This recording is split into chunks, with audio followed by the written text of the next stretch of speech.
Salut à tous, c'est BizBiz. Alors aujourd'hui, l'épisode 683 du Zap Image. Comme d'habitude, je vous mets des images de foot d'actualité ou des images anciennes, on en parle un peu et c'est parti. Donc tout d'abord, n'hésitez pas à installer l'application OneFootball pour suivre toute l'actualité du foot. Un lien sur première ligne de description. Donc on va commencer comme tous les lundis par les résultats du championnat de Ligue 1 du week-end. Donc on peut voir en gros match hier, l'Olympique Lyonnais qui s'est imposé 2-1 contre le Paris Saint-Germain. Donc j'ai fait un grand débrief que j'ai mis cette nuit sur cette rencontre. Donc n'hésitez pas à aller le voir. Sinon on peut voir l'Olympique de Marseille sont inclinés bien sûr samedi contre le Stade de Reims 2-1. Sinon Nîmes a fait un partout contre Montpellier. Donc voilà tous les résultats de cette journée de Ligue 1. Ensuite un petit coup d'œil au classement de toujours première position. Le PSG, même s'ils ont perdu hier, ils sont toujours premiers avec beaucoup de points d'avance sur Lille qui est deuxième. Donc Lille et Lyon, il y a 3 points d'écart. Donc là c'est vraiment haletant on peut dire jusqu'à la fin de saison qui terminera deuxième et accompagnera on peut dire le PSG en Ligue des Champions. Et on peut voir entre Lyon et l'AS Saint-Etienne, entre la 3 et 4e place, il y a quand même 6 points d'écart, mais l'AS Saint-Etienne a un match en retard. Ensuite, on continue avec la une du journal L'équipe aujourd'hui, c'est marqué au tapis. C'est vrai exploit quand même réalisé par l'Olympique Lyonnais hier de battre quand même le Paris Saint-Germain qui n'avait toujours pas perdu depuis le début de l'année. Donc le PSG vient de subir sa première défaite de la saison en Ligue 1, donc 21 matchs depuis le début de saison en championnat, 18 victoires quand même, 2 matchs nuls, je crois que c'était contre Strasbourg et Bordeaux si je ne me trompe pas, et une défaite contre l'Olympique Lyonnais. Donc l'année dernière, Lyon avait déjà gagné contre le PSG 2-1, ils ont fait la même chose hier. Ensuite, une déclaration de Kylian Mbappé à la fin du match. Donc il a dit demander à Valverde si c'est compliqué de jouer sans Messi et aller à la Juventus et demander à Allegri si c'est compliqué de jouer sans Cristiano Ronaldo. Donc oui, c'est compliqué de jouer sans Neymar, il faut l'accepter parce que pour moi le PSG est vraiment dépendant de Neymar. On voit bien quand le PSG a Neymar dans ses rangs, c'est vraiment une équipe pratiquement imbattable, et quand il n'est pas là, quand il est forfait ou il est laissé au repos, le PSG a beaucoup plus de mal. La preuve hier, et moi ça me fait vraiment peur à moins de 10 jours du choc contre Manchester United. Ensuite, une déclaration de Julian Draxler hier qui a fait un plutôt bon match quand même contre l'Olympique Lyonnais. Il a dit on savait que Lyon était une équipe de classe mondiale, on connaissait la qualité de l'adversaire, on a eu des difficultés, première défaite, mais on va continuer. Donc voilà ce qu'a dit Draxler. Il sait que l'Olympique Lyonnais, même pour moi, même pour je pense tous les Français, tout le monde sait que le PSG c'est quand même la meilleure équipe en France, et la deuxième bien sûr c'est quand même l'Olympique Lyonnais qui est toujours on peut dire régulier année après année. Ensuite une déclaration de Jason Denayer, donc défenseur belge de l'Olympique Lyonnais hier, qui a fait un match monstrueux quand même. Denayer, je me souviens encore de sa tête sur la ligne. Il a évité un but. Donc il a dit si on continue comme ça, le Barça peut un peu s'inquiéter, à nous de continuer comme ça et de garder cette mentalité. Donc le gros problème quand même pour l'Olympique Lyonnais, c'est qu'ils ont du mal à être tout le temps aussi réguliers qu'ils ont fait hier, et qu'ils seraient tout le temps au même niveau qu'ils ont joué hier. Je suis sûr ils seraient au même niveau que le PSG. Ils lutteraient avec le PSG pour la première place, mais le problème c'est qu'ils perdent beaucoup de points contre les petites équipes, mais contre les grosses à chaque fois l'Olympique Lyonnais est présent. Donc dans 2 semaines ils jouent contre le Barça. Donc voilà, ça annonce une très grosse rencontre. Ensuite, une déclaration de l'entraîneur du Paris Saint-Germain hier. Donc il a dit le dernier match c'est presque la fin de carrière de Thilo Kehrer contre Rennes, où Mbagny on lui fait un tacle, il a pris seulement un carton jaune. Et aujourd'hui, si le pied de Leandro Paredes était plus stabilisé, le genou était fini. Ce n'est pas possible par derrière comme ça, pardon, mais ce n'est pas possible. C'est vrai qu'hier Nabil Fekir a fait une faute. Pour moi ça méritait encore une fois un carton rouge, mais l'arbitre de la rencontre, Clément Turpin, lui a donné seulement un carton jaune alors qu'il découpe par derrière Paredes. Normalement c'est carton rouge direct, et c'est vrai que si on compare hier et il y a quelques jours contre Rennes, c'est vrai que le PSG se font souvent, on peut dire, prendre des gros tacles, et les adversaires prennent rarement des cartons rouges. Ensuite on reste en France, on va parler de la grosse info de la journée. Donc l'avion d'Emiliano Sala a été retrouvé 2 semaines après que cet avion tout simplement s'est craché dans la Manche. Donc il y avait une cagnotte en ligne où on pouvait financer ses opérations. Donc on attendait donc des nouvelles, et après plusieurs jours d'attente, on en a enfin, comme l'affirme Sky Sport ainsi que David Mertz, donc c'est la personne qui est en charge des recherches. Donc il y a un bateau qui cherchait l'épave de l'avion, et donc ils ont trouvé le Piper Malibu, donc l'avion dans le fond du canal de la Manche. Donc on peut voir que la personne qui recherchait bien sûr cet avion a fait une petite déclaration sur Twitter. Il a dit les familles d'Emiliano Sala et de David Ibbotson, donc c'est le pilote, ont été notifiées par la police. Donc dans un communiqué demain, ce soir, nos pensées vont à la famille et aux amis d'Emiliano et de David. On devra donc en savoir un peu plus dans la journée de lundi avec l'extraction de l'épave notamment. Donc voilà, normalement aujourd'hui il devrait enlever l'épave de l'avion, tout simplement de la Manche. Donc regardez où se situerait l'épave de l'avion d'Emiliano Sala. Donc ce serait au niveau de Casquette, donc ce serait plus vers les côtes quand même françaises où serait craché l'avion de Emiliano Sala et du pilote bien sûr. Donc pour finir, on peut voir que le bateau de ravitaillement Géo Océan 3, équipé pour sonder les fonds marins, n'a pas bougé ce matin au nord de Guernesey, près du rival des Casquettes où le trafic maritime est très dense. En tout, 30 37 personnes, dont 17 hautement qualifiés, sont mobilisées sur ce navire. Donc en fait, sur internet, vous pouvez voir enfin, les bateaux voilà, qui sont, on peut dire, dans les mers de toute la planète. Et là, on peut voir qu'un bateau, voilà, c'est ce bateau-là, Géo Océan 3, donc il n'a pas bougé depuis ce matin. Donc à mon avis, c'est ce bateau-là qui va retirer, bien sûr, l'épave voilà, de l'avion d'Émile Mossala. Donc on en saura un petit peu plus demain. Et bien sûr, on en reparlera demain dans le prochain Zap Image. Ensuite, on revient au foot et direction l'Angleterre. On va parler d'un choc hier entre Manchester City et Arsenal. Et c'est Manchester City qui s'est imposé 3-1 contre les Gunners. Donc un triplé quand même de Kun Agüero, l'attaquant voilà, argentin, et Koscielny, une fois de plus buteur quand même pour voilà, Arsenal. Il marque beaucoup de buts, pourtant c'est un défenseur. Donc voilà, une défaite de plus pour les hommes de Unai Emery.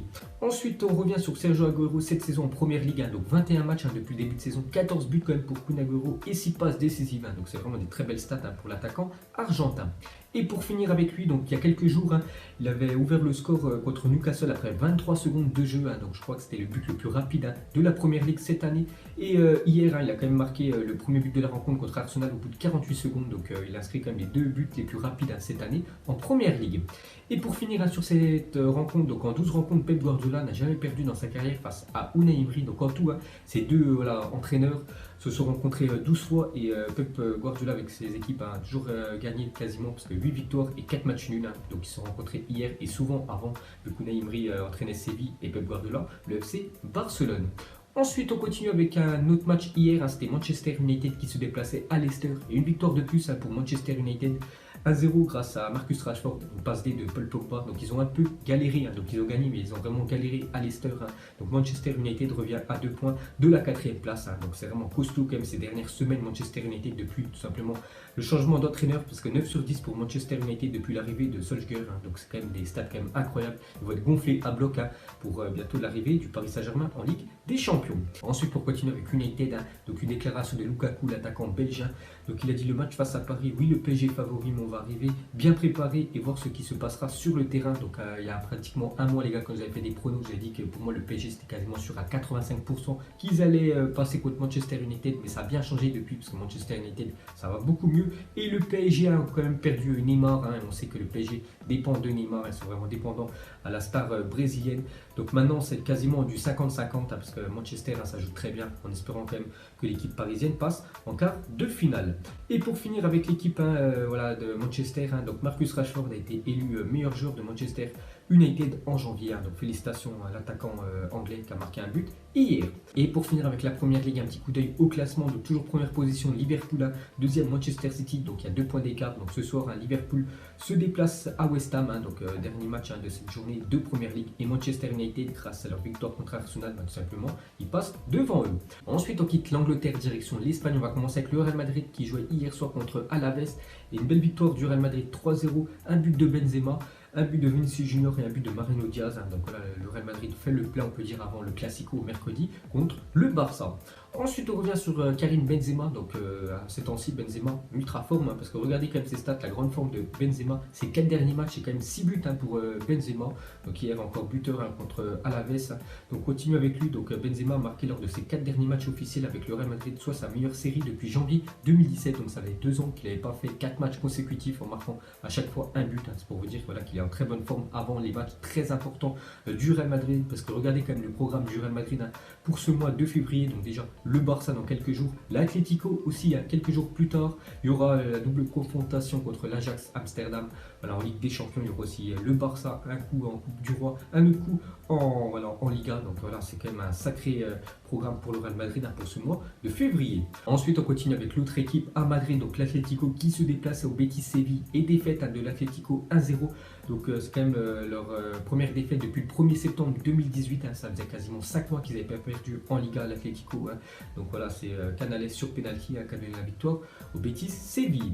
Et pour finir avec le championnat espagnol, regarde un petit coup d'œil au classement. Donc toujours première position, le Barça, 50 points, 6 points d'avance sur l'Atlético, et le Real Madrid qui revient très bien, parce que je crois qu'il y a 3 mois ils étaient aux alentours de la 8e place. Maintenant ça va beaucoup mieux, donc ils ont une 3e avec 39 points. Ensuite, on continue avec le championnat espagnol. Donc, une petite photo, les gars, voilà, d'une blessure. Donc, là, c'est une blessure plutôt légère, parce qu'après, je vais vous montrer vraiment une grosse blessure. Donc, ceux qui n'aiment pas trop voir les blessures, les gars, avancez une quarantaine de secondes hein, dans la vidéo. Donc, déjà, regardez le cocard de Kevin Gamero après Barcelone-Valence. Voilà, c'était avant-hier. Donc, voilà, son œil gauche, les gars, gros cocard, je sais pas. Tout simplement, il s'est frotté avec qui hein, pour avoir cette énorme blessure. Et l'autre, donc celle-là, les gars, elle est vraiment, on peut dire, forte hein, quand même, comme blessure. Donc, ceux qui n'aiment pas, regardez, je vous conseille d'avancer. Donc ceux qui ont resté à regarder le visage de Nelson Oliveira Reading, donc c'est de la deuxième division anglaise, après s'être fait marcher dessus face à Aston Villa, image assez impressionnante, mais rien de grave pour le milieu portugais. Donc on peut voir des traces de crampons quand même sur son visage. Donc je ne sais pas du tout si le joueur d'Aston Villa a pris quand même, j'espère enfin, un carton rouge. On peut voir voilà, qu'il a des sacrés balafres, hein, ce joueur portugais. Ensuite, à parler de la Juventus, c'est la dernière équipe du top 5 européen restée invaincue cette saison en championnat, vu que le PSG était l'avant-dernière et vu qu'ils se sont inclinés hier contre Lyon. Donc il reste maintenant plus que la Juventus hein, parmi les 5 gros championnats européens qui n'a toujours pas perdu. Et ses stats, c'est quand même 22 matchs, 19 victoires et 3 matchs nuls, dont un ce week-end hein, contre l'équipe de Parme.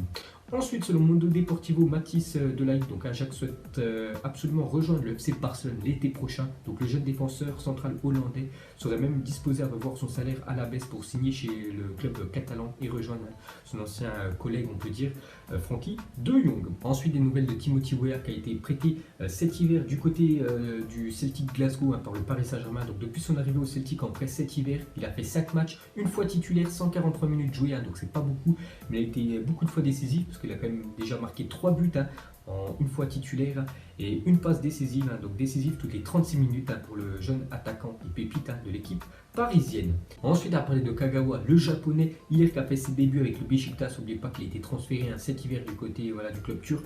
Donc il est rentré en cours de jeu à la 81e minute. Et voilà, je ne sais pas si on peut faire mieux quand même pour un premier match, hein, parce qu'il a quand même marqué 2 buts en l'espace de 3 minutes après son entrée en jeu et son équipe hein, du Beşiktaş, je crois, s'est imposé 6-2. Et pour finir ce zappimage, pas de question de fin, juste regardez le programme magnifique hein, pour ce mois de février pour tous les amateurs de football. Donc déjà hier, hein, il y avait Lyon contre le PSG. Dans quelques jours, hein, après-demain les gars, Barça, Real Madrid. Sinon le week-end prochain, City contre Chelsea, il y aura aussi à Manchester United, PSG, tous les matchs de Ligue des Champions. Donc voilà les gars, il y a des sacrées rencontres hein, sur ce mois de février. Donc voilà les gars, la fin des zappimage 683. Donc si ça vous a plu, un petit like et je vous ferai l'épisode 684 demain. Donc moi je vous laisse et je vous dis à la prochaine comme d'habitude. Ciao à tous. Donc on l'a maquillé avec des mensonges. Et que son âme est moche, plus qu'à la maquiller avec des mensonges. Je sais pas ce qui se passe dans ma tête. Parfois, je voudrais sauver la terre. Parfois, je voudrais la voir brûler. Ça va pas trop, je roule un terre. Trop de haine pour 9 mètres carrés. Tristesse, faut pas.